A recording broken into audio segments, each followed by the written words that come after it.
নমস্কাৰ, মই মজিদ। বন্ধুসকল, পলকতে চাওক আজি সন্ধিয়াৰ 7টা গুৰুত্বপূৰ্ণ খবৰ।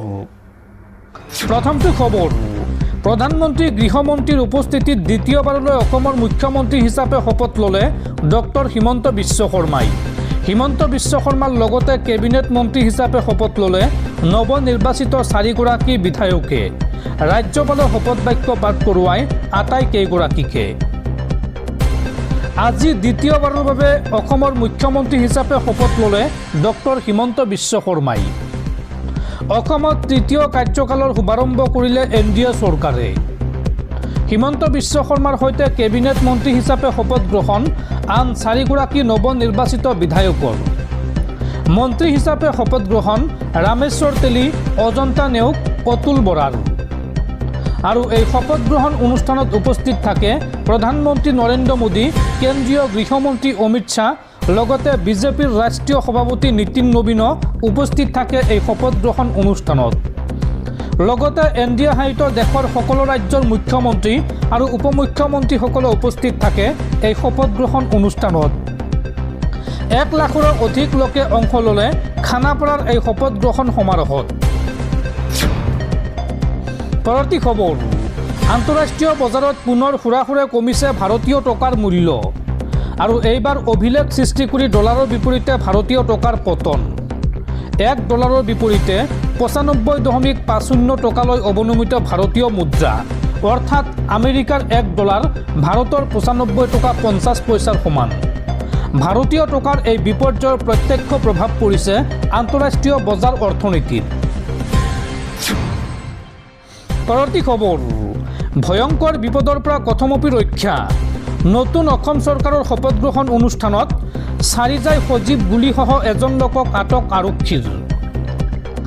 মঙলবাৰে নতুন অসম চৰকাৰৰ শপত গ্ৰহণৰ স্থান খানাপাৰাৰ পশু চিকিৎসা মহাবিদ্যালয় খেলপথাৰৰ প্ৰৱেশদ্বাৰত নিয়মীয়া পৰীক্ষণৰ সময়ত নিৰাপত্তাৰক্ষীয়ে কেইবা ৰাউণ্ড সজীৱ গুলী উদ্ধাৰ কৰাৰ খবৰ পোৱাৰ পিছতে এজন লোকক আটক কৰি ৰখা হয়।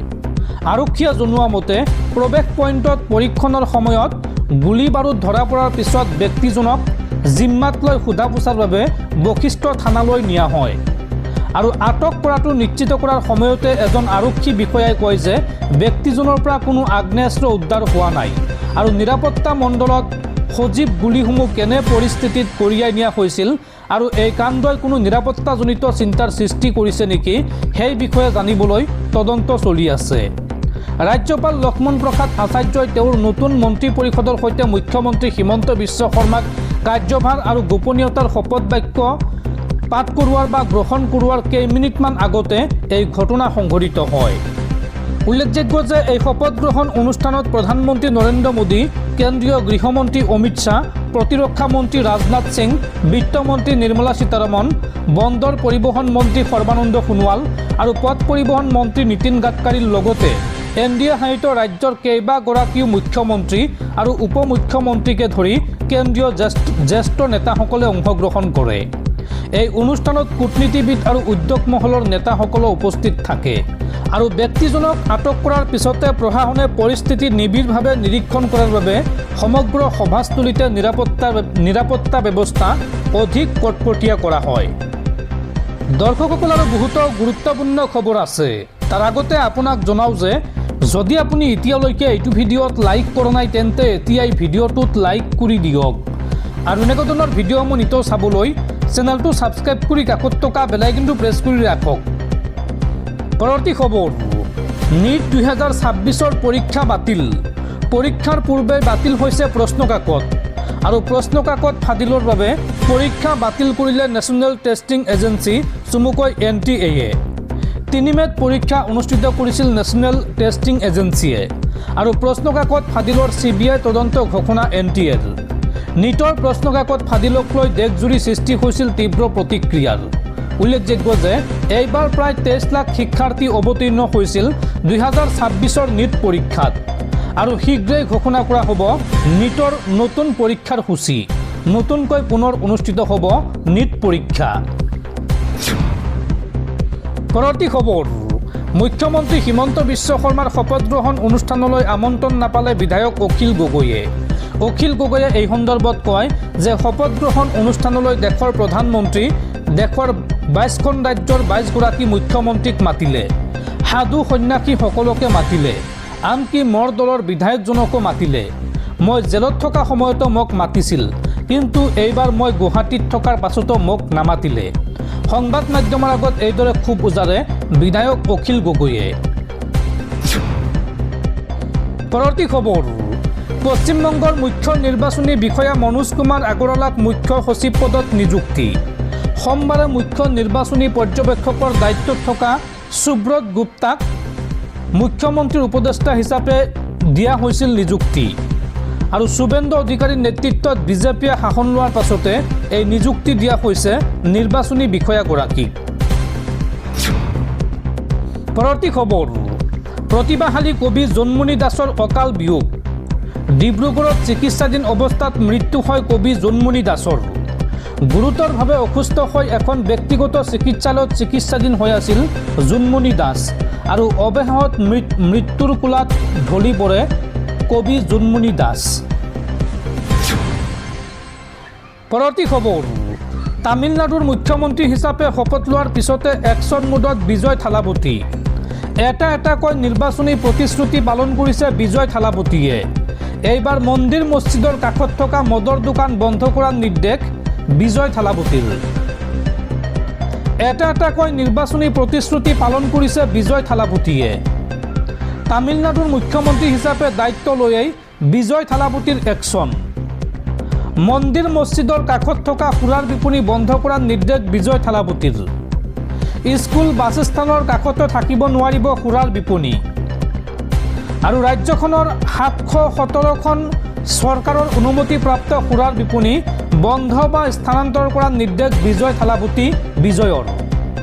আৰু অনাগত 2 সপ্তাহৰ ভিতৰত আঁতৰাব লাগিব এই সুৰাৰ বিপণীসমূহ। মন্দিৰ মছজিদ স্কুল বাছস্থানৰ 500 মিটাৰ ব্যাসাৰ্ধৰ ভিতৰত থাকিব নোৱাৰিব সুৰাৰ বিপণী।